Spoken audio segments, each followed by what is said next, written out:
40 ans de prison ou 5 ans de travail forcé. C'est un titre qui frappe, pas vrai? C'est la proposition, un peu choc, de Maxime Victor pour nous faire réfléchir à notre rapport au travail. Une idée qui vient bousculer un peu nos certitudes. Alors allons voir ce qui se cache vraiment derrière cette phrase. On va tout de suite tordre le cou à une idée reçue. On a souvent l'impression que, pour être entrepreneur, il suffit d'avoir de belles cartes de visite, un site web qui claque et une page sur les réseaux sociaux. C'est un début, on est d'accord.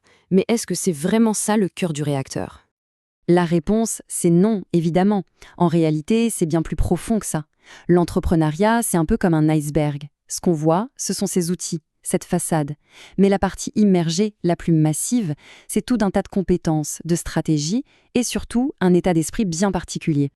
Mais alors, si les apparences ne suffisent pas, pourquoi est-ce que tant de projets finissent par échouer ? Pour comprendre ça, il faut se tourner vers quelque chose qui ne ment jamais, les chiffres. Et là, attention, ils sont assez brutaux. 80%. C'est énorme.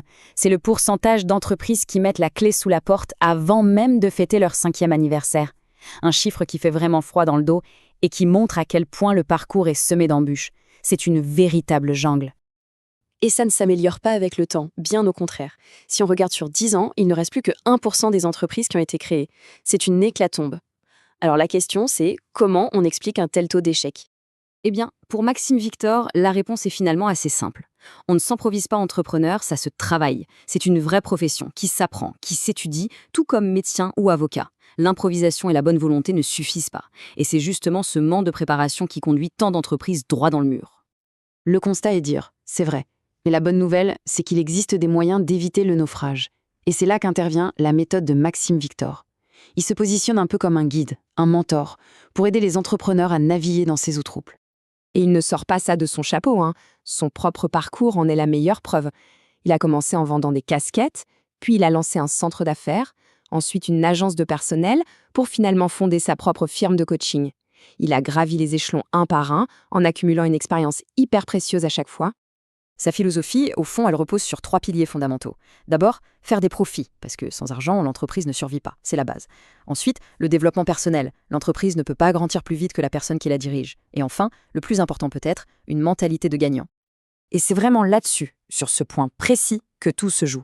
Il s'agit de faire un véritable changement de perspective, une sorte de révolution intérieure. La question fondamentale qu'il faut se poser, c'est est-ce qu'on est là pour participer ou est-ce qu'on est là pour gagner ?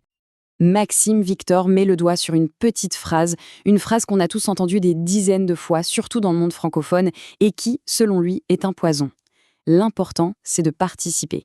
Une philosophie qui valorise l'effort, certes, mais pas forcément la victoire. En fait, il y a 2 visions du monde qui s'affrontent. D'un côté, on a ceux qui sont dans la mentalité de participation. Ils sont contents d'être là, ils sont nés pour un petit pain, comme on dit, ils visent une vie confortable, et c'est tout. Et de l'autre côté, il y a la mentalité de gagnant. Eux, ils sont là pour gagner. Ils ont une ambition qui ressemble au rêve américain. Ils visent la domination mondiale. Rien que ça. Forcément, quand on adopte cette nouvelle mentalité, ça change absolument toute la perspective. Ça nous force à repenser ce qu'est un entrepreneur et quelle est sa véritable mission. Il faut oublier l'image d'Épinal de l'inventeur génial qui a une idée révolutionnaire dans son garage. Pour Maxime Victor, un entrepreneur, c'est avant tout un solutionneur. C'est quelqu'un qui identifie un problème que les gens ont et qui leur apporte une solution concrète en échange d'argent. C'est aussi simple que ça. Et pour que l'idée soit bien claire, il raconte une petite anecdote personnelle. Imaginez la scène. Un mariage, un beau costume blanc impeccable, et là, quelques minutes avant la cérémonie, c'est le drame. Un verre de jus de fruits se renverse sur la chemise. La catastrophe absolue. Le premier réflexe, c'est la panique. Faut-il retourner à la maison pour se changer? Courir acheter une nouvelle chemise à prix d'or? En fait, non. La solution était beaucoup plus simple et elle tenait dans la poche d'un ami. Un petit stylo détachant qui a fait disparaître la tâche en quelques secondes. Problème résolu. Et voilà, c'est exactement ça, être un entrepreneur. La personne qui a inventé ce petit stylo n'a pas cherché à réinventer la roue.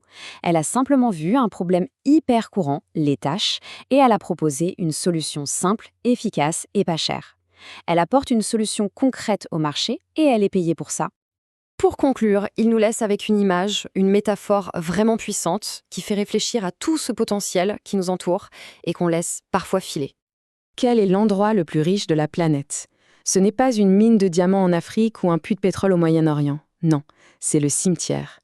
Parce qu'il est rempli d'idées incroyables, de projets qui auraient pu changer la face du monde, de solutions à des problèmes qu'on a encore aujourd'hui, mais qui sont mortes avec les personnes qui les ont imaginées. C'est une immense tragédie de potentiel gâché. Tout ça nous amène donc à une dernière question, qui est peut-être la plus importante. Face à tous les problèmes qui existent, petits et grands, la question n'est pas tant de chercher l'idée du siècle, mais plutôt de se demander quel problème a-t-on envie de résoudre ?